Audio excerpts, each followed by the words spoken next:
Hello. Hello. I'm Nellie. I'm Sarah. This is our Brilliant Labs Brilliant Hacktober Halloween special. Fantastic. Right now we are just making sure that everybody is around.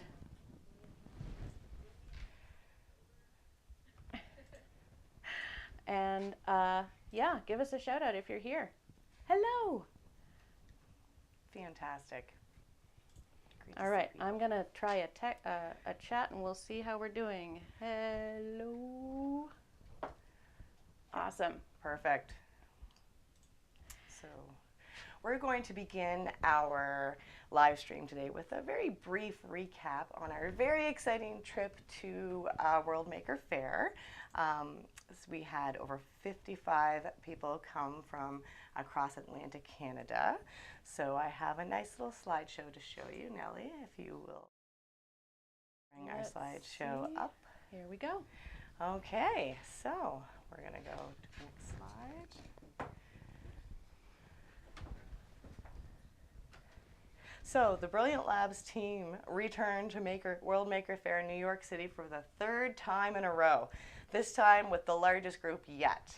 We hit the Big Apple with a techrific force, eager to learn, share, and have fun on the best research and develop opportunity ever. As we eagerly entered the New York Hall of Science in Queens for the Educators Forum on the Friday, we were greeted by the best use of masking tape ever, at least in my opinion. There was almost a complete city being constructed right in front of us. You can visit the link on the slide here for more information and some cool project ideas for low-tech making. The Educators Forum was kicked off by Dale Dougherty, the founder and CEO of Make Media and the creator himself of the World Maker Faire. He was extremely down to earth and even took the time to chat with a few of us. Well, we were pretty hard to miss. There's 55 of us decked out in bright purple Brilliant Labs t-shirts and amazing custom-made badges by our very own innovation engineer, Josh Keys. And we're going to chat a little bit more about these incredible badges a little bit later. Dale had some awesome messages that really rang true with all of us. And the main one was become maker champions and pass that sentiment to those whom we engage with on a daily basis. One of the many great presenters who spoke to us was Carlos Moreno of Big Picture Learning. His subject, how we address inequality of opportunity. A couple of his key points included, focus on students' strengths, not their weaknesses. You attempt to solve a problem that you are passionate about. And finally, my personal favorite, a rose can grow from the concrete. Other interesting keynotes that we were able to take in and enjoy included Sarah Boisvert, founder of Fab Lab Hub, Ted Dintersmith, who presented What School Could Be. Aside from all the exciting presenters and opportunities at the Educators Forum, one of the most exciting things about attending Maker Faire and the Educators Forum was to support our very own New Brunswick Program Director, Jacob Lingley, who delivered an impactful, extremely funny, and passionate talk on the subject of culture and making. His full talk can be found on the Brilliant Labs Facebook page as we did live stream it. Please take a chance to watch and be inspired. Jacob included several stories highlighting students with whom the Brilliant Labs team has worked with over the past 5 years and who have demonstrated great examples of making with a purpose and passion.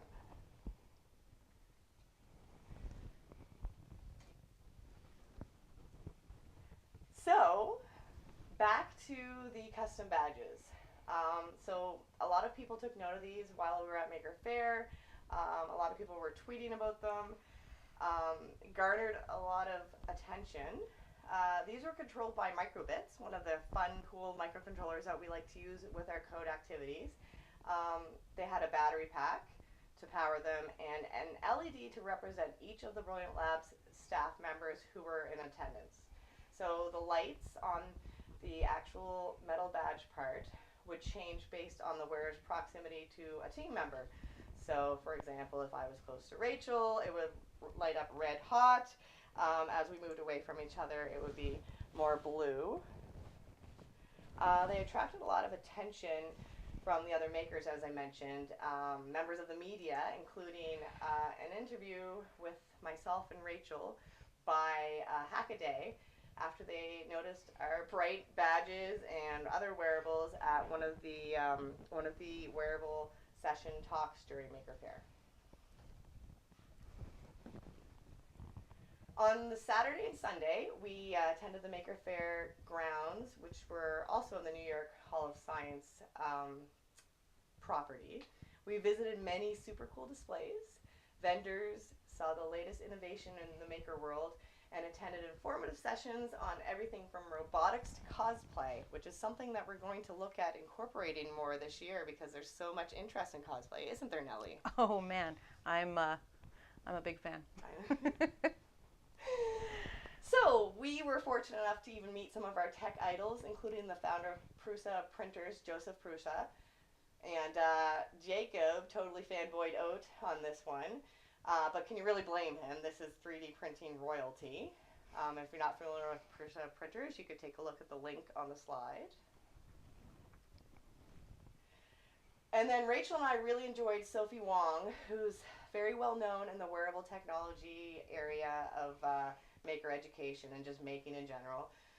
Her inspiring talk was called Adventures in Making, from Design to Cosplay to Wearable Electronics. And this was totally my turn to fangirl out. I couldn't help but go up and ask for a photo, and she was so super nice and really interested in the badges as well. And that's kind of where our Rachel and I's interview kind of went from there. And then another cool person who took the time to chat with us about everything 3D printing and maker was a 3D printing nerd himself on Twitter. He's quite popular, Joel Telling, and he was really, really excited to hear about what Brilliant Labs has been doing to incorporate making at an early age from kindergarten or grade primary onwards, because in his opinion that was something very, very vital to the maker movement. So we were pretty happy about that. So, who's seen a giant lately? Check out this hydraulic hand as it picks up cars and crushes them. Is this a new scrapyard assistant of the future? You know what? Maybe it's something that we would be able to look at doing on a bigger scale down the road. Do you have a car to crash or crash? Oh, luckily I don't have a car to crash. But maybe crash? Okay. And then this chicken was wandering around Maker Faire. It was made by a 13-year-old. So talk about inspiring to go out there. We solder, we do everything. Welding is next on the docket. His parents were convinced to buy him a TIG welder, and this was his very first welding project. That's so cool. I want to do a welding project. I would like to do one as well. Let's get together. Maybe not a chicken. Maybe not a chicken. A robot, a giant Brilliant Labs robot, or something Halloween-y. Amazing. Think we can whip something up by the 31st? Halloween is my favorite. Let's go. Okay. So this is a great group shot of most of us who were in attendance. This was right before the Mythbusters question and answer forum with one of your favorite people. I was so jealous. Oh my gosh, Adam Savage. Yes, and it was really great because he had some of the young Mythbuster crew with him. It was great to see. It really promoted the maker side of things with youth, which is certainly something that we focus on a daily basis. And then one noted area that Gary Godet, program specialist in the Tri-County area of Nova Scotia, he really liked the Maker Health section and found this 3D printed vertebrae replacement to be quite impressive.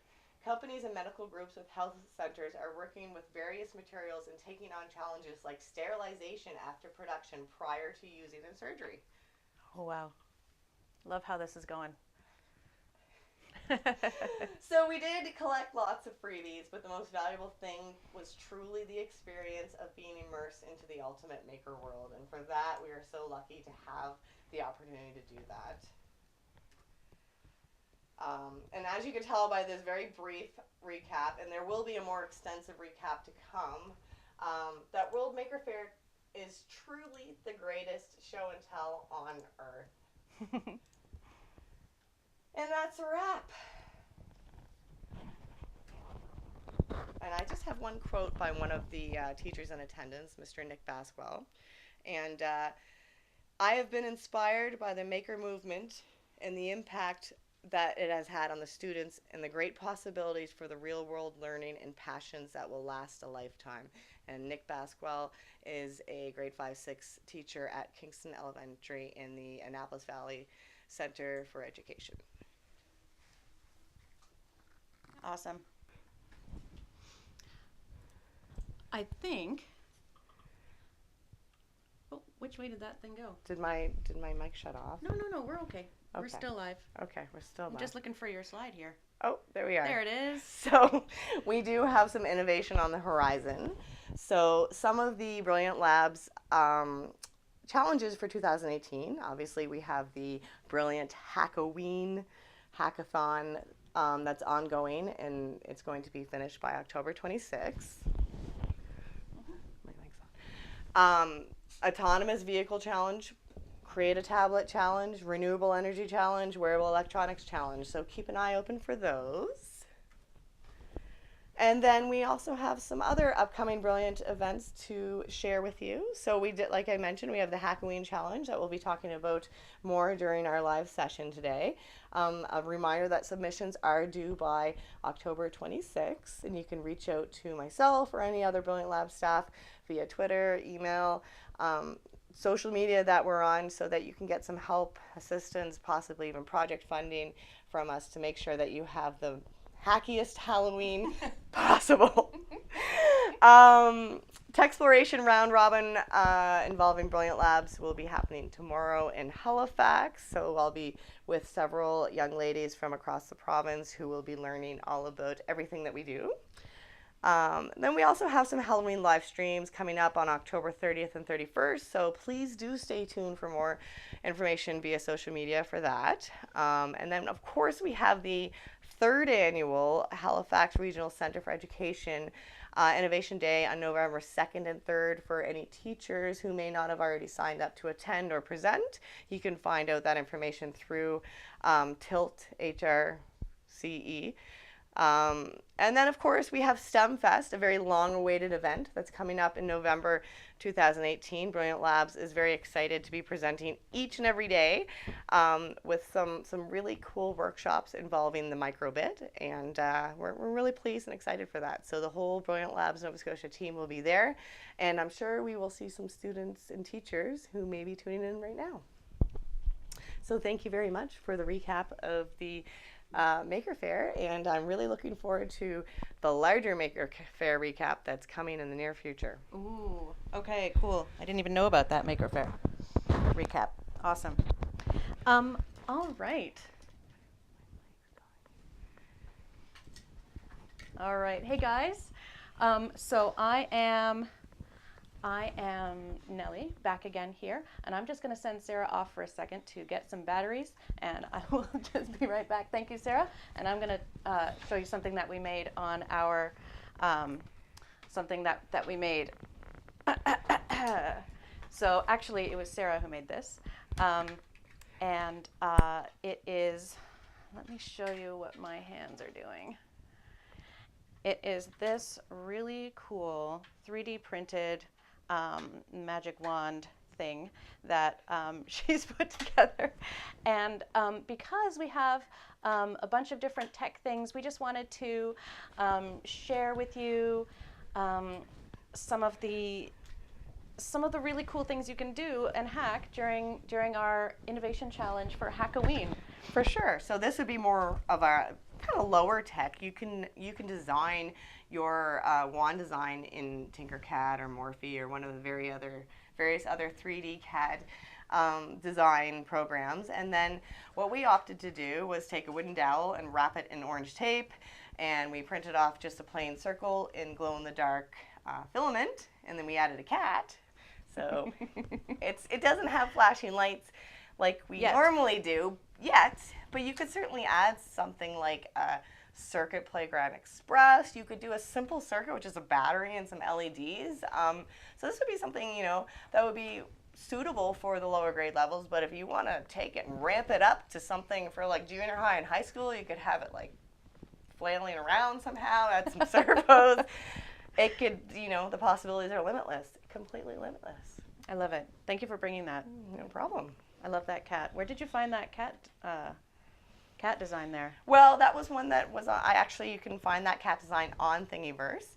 Of course, we always encourage people to take so you have to be careful of the Creative Commons license, but you can double check that. Most of them are okay to download and make it your own. So change the dimensions, change the eyes, change the shape. It's use it as a base and work from there. Thank you. That is so cool. My project that I was doing for the Innovation Challenge, because something I love to do is I love cosplay, and I have had this top hat for a long time, and so I was very excited to use some of the stuff that I've had the privilege of, some of the stuff I've had the privilege of getting through working with Brilliant Labs has been one of these microbits. So I'm going to show you my hands here. So some of you will already be familiar with the microbit. It's a little microcontroller, and it has an LED array on the front. It has a whole bunch of pins on the bottom, and it can be powered by these batteries. And I just want to take you through. I want to take you through how I made something that I'm really excited about.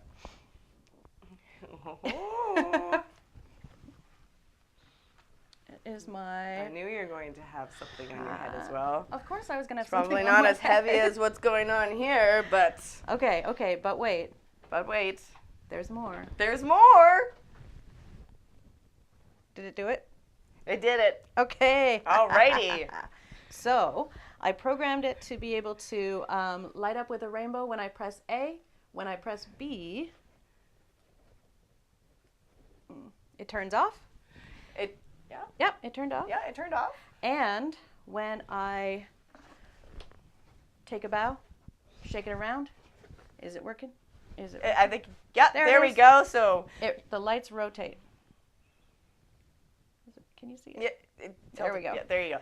So did you code that using the MakeCode website? I did code that using MakeCode. So I went to makecode.com, and I'm just going to show you. I went to makecode.com, and it gives you the option to code, and the icon looks exactly like this microbit here, and it gives you the option to code this microbit, and I'm going to show you what I did here. Yes, Ellie did quite some extensive code, and it seems extensive, but it's pretty much, this could be done, I'd say, at the elementary level if you're brand new to microbits. Then yeah, it's a good one to do. It maybe not your very first project, but after you've done one other thing, absolutely. So what we're doing here,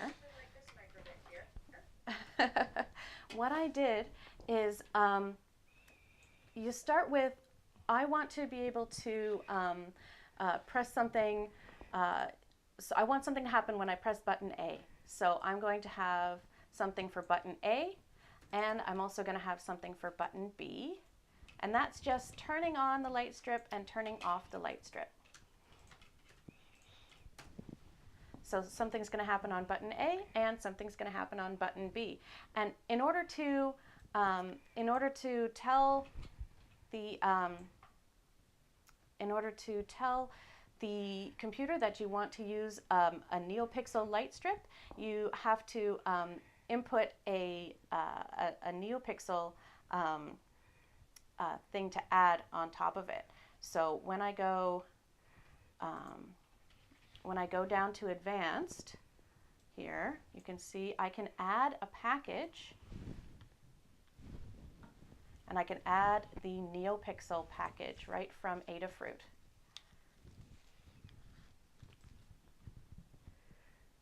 And see, now there's a choice here for NeoPixels, and I can click on that, and it shows me that I can turn it on. So I'm going to tell it that it's a NeoPixel here. And I'm going to use the NeoPixel as a variable. So I'm just going to make the variable. Sorry, not that one.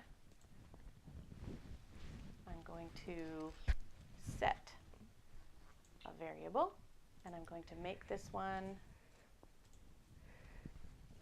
I'm going to make it the light strip.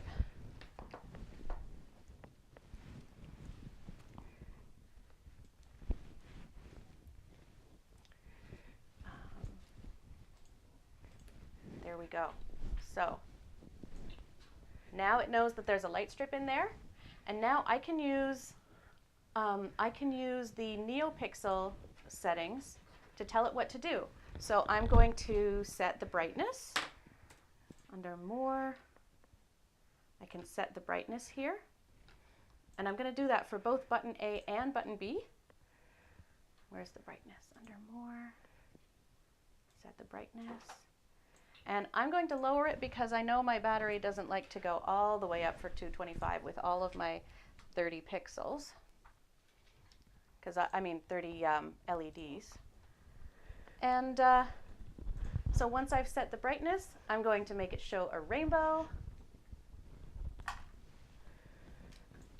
right in there.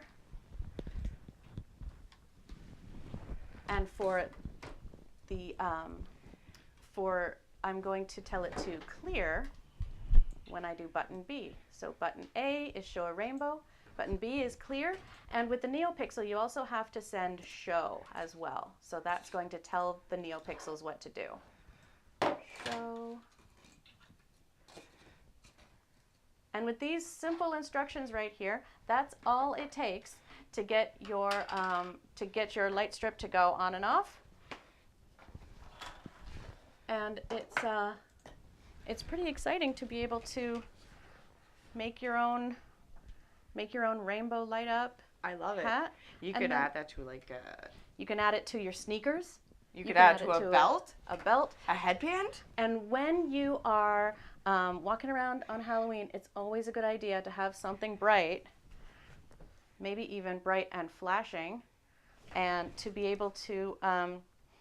Your hat tricks. To be able to, yeah. And so you're seen by, cars and people going by. It's always good to be bright and safe when you're in Halloween. We are always about safety when it comes to Brilliant Labs. So from everything from just plugging things in and cords so that we don't trip over them, Sarah's problem, as well as...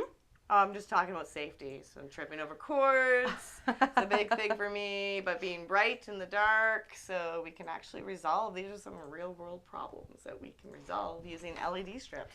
Awesome. Saving the world one LED at a time, folks.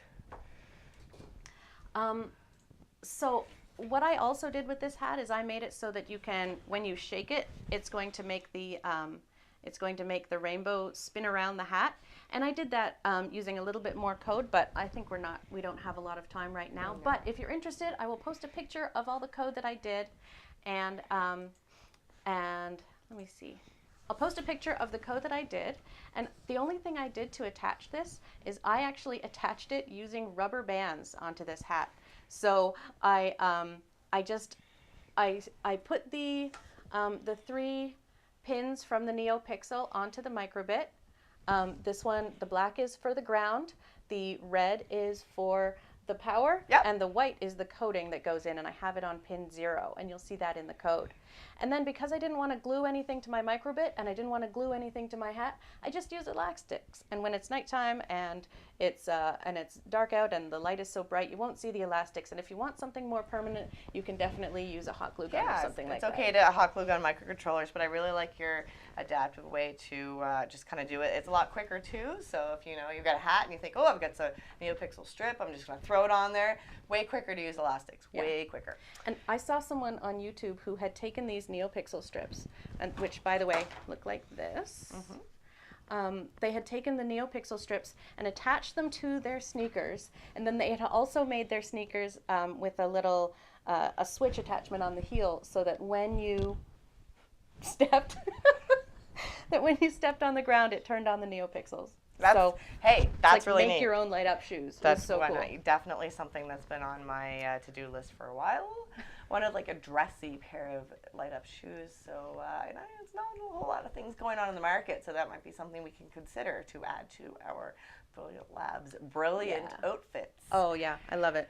Okay, so the next thing on our docket is one of my favorites, as most people know by now. It's wearable technology, and that's kind of like the focus of what we've been doing today. We do have a few more things to show you. So I just wanted to take note of my Circuit Playground Express that I am wearing here, along with my, right here? Okay, yeah, so right Beautiful. there. They're beautiful. And then I also added to it with a handmade Day of the Dead style I don't know, fascinator, I guess. It's actually, it's a brooch, but I kind of just added to it. One of those old-fashioned hair brooches. It's very classy. It could be appropriate for a wedding or a funeral. I wouldn't recommend either, actually. For a Halloween party. A Halloween party, yep.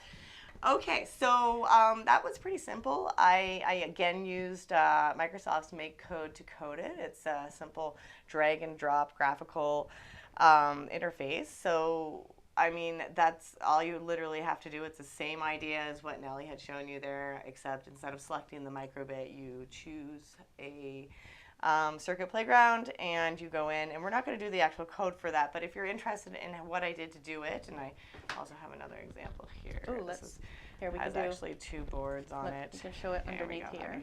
Yeah, we'll do that. So that's another fascinator, less Halloween-y, more for everyday use. Yeah. Can I put it in my hair? Put that in your hair. Yeah. There. Does it light up? Yeah, it does light up. Fantastic. So we have a Circuit Playground Express. And I do want to note that you want to make sure you do have the Express and not the classic version when you're coding it. Otherwise, you won't be able to code it through the Make code for drag and drop style. We just have to go into Arduino and code it like the other Adafruit boards, like the Flora and the Gemma, etc. Okay. So certainly reach out if you want to know more about coding the Circuit Playground Express. We do have 2 more things to show you for our hack-o-ween demonstration. I'm taking this mask off. Okay. Abandoning the mask. Face reveal. Face reveal. It was me all along. All right. Sarah, where'd you come from? Surprise. All right. So we have this quite neat. So how are we going to get right here? Okay. Let's see, get down and see what's going on here. Okay, folks. So you want to hand out some candy. You have a nice little display. Let's have the eye check. And perfect. And look at this. Let's go.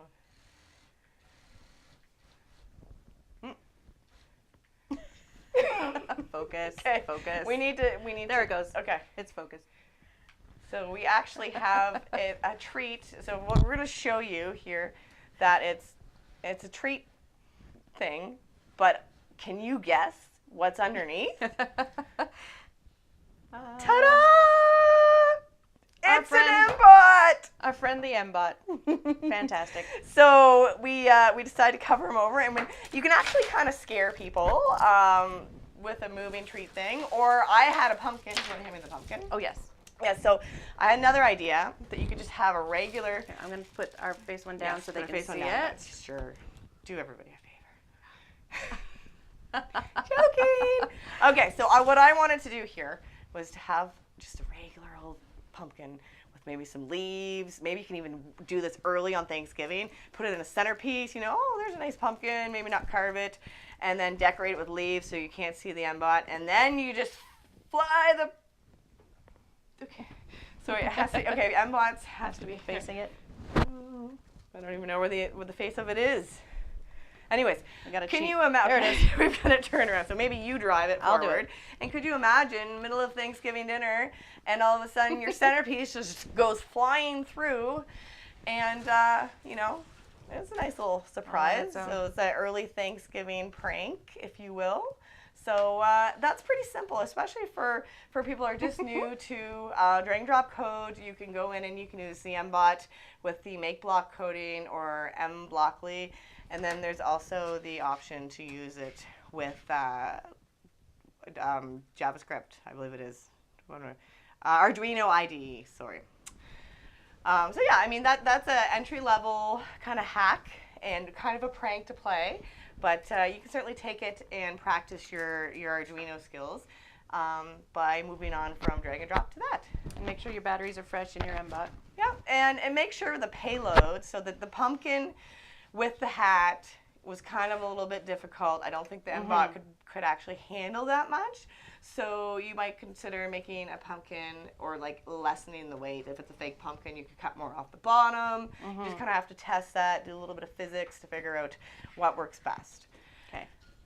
Let's see if we can Okay, so our final project to show you is a little bit of a monstrosity. Bring out the you're monster. like, really? That's the only one that's a monstrosity? Okay. Well, this is one that I've built upon from last year, from a class project that I did with my son's class, actually. Oh boy. And do you? I don't know how we're gonna get this on You screen. sure? We're gonna do it.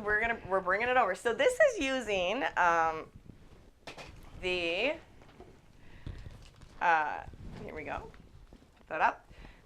Some schools have a lot of these. It's the Bird Brain Hummingbird Duo Kit. So it's a really neat kit that you can do robotics with, and you don't need to solder. It's just plugging wires in using cardboard. As you can see, we use some cardboard on this one. I use some vinyl to cover it over. They can't see it yet. They Want can't me to reveal it? Yeah, you go ahead. Okay. Let's see if it'll work. Actually, you know what I'm going to It do? will work, but it just needs I'm just to going be to turn the plugged camera. in. Yeah, let's turn the camera onto this. So, I coded this using the Bird Brain robot server. You do have to do some installations. You install it from the, okay, so you need to be. You know what? If you let me out, I can move the plug a little bit up. Okay, yep. We're going to trade spots Trade so that spots you can here. be by your baby monster here. And the hair is an option. So I have a lot of different hair pieces at home. My microphone went off. Did it? Some mic problems here. It just keeps going on and off. Okay, so we have a number of things happening with this. There is a cardboard Day of the Dead mask that I had laying around. Move the camera here. There's a spider web with spiders, ghost, and various trinkets happening. And I coded it so when you go to code this, you can't just open Scratch, although that is the form that we use to code it. So drag and drop, fairly easy. You do have to make sure that you have the extension and open it through Bird Brain. So I'm just going to kind of hold it. So I have it coded, and I'll maybe show you the code in a minute. I can't do both because we're quite limited for space here. Sorry. So we're going to do first the lights. So the eyes are tricolor LEDs, and I just coded them with my up arrow. So I have one eye is now glowing. Now I hit the down arrow. The other eye should be glowing. Yep. It's kind of hard to see. But me it's see red. what happens Yeah, if I turn off yeah. the lights. Maybe turn off the light there. We could. Oh, there we go. There's more of an effect. Ooh. I know. Now it's even more terrifying because one of the LEDs is not actually in the eye, so it's like in the eye and then above the eye. So you could always fix that by measuring a little bit better than I happen to. But this is the pièce de résistance, if you will. I decided to use a servo motor. And with the ghosty, we have a spinning ghost. Okay, we also have more lights on the actual spider web, except only one of them seems to be functioning at the time. So this does seem to be quite, I guess, gaudy. It's a little bit hacky, if you will. But that being said, isn't that what this whole challenge is about? So you don't need to use hair things. You don't need to use hummingbird kits. You could use another microcontroller and hook up some motors and servos.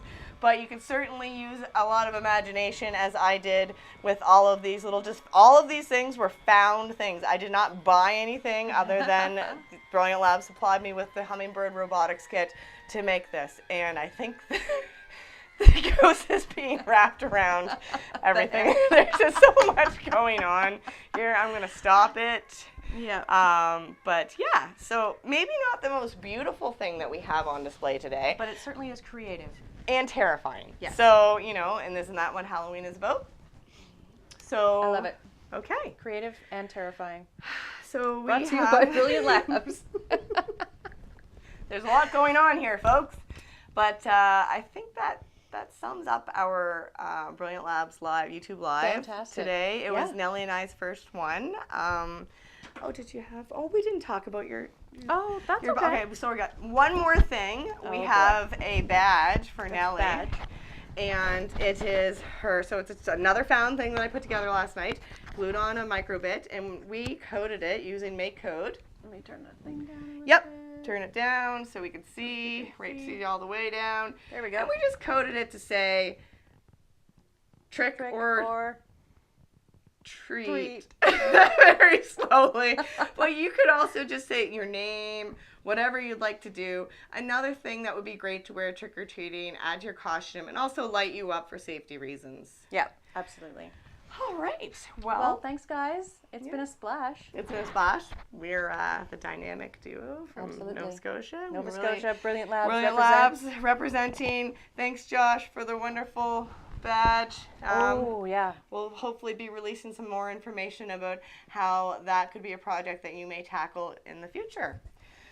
All right. So once again, thank you very much for tuning in, and we will see you next time. Okay.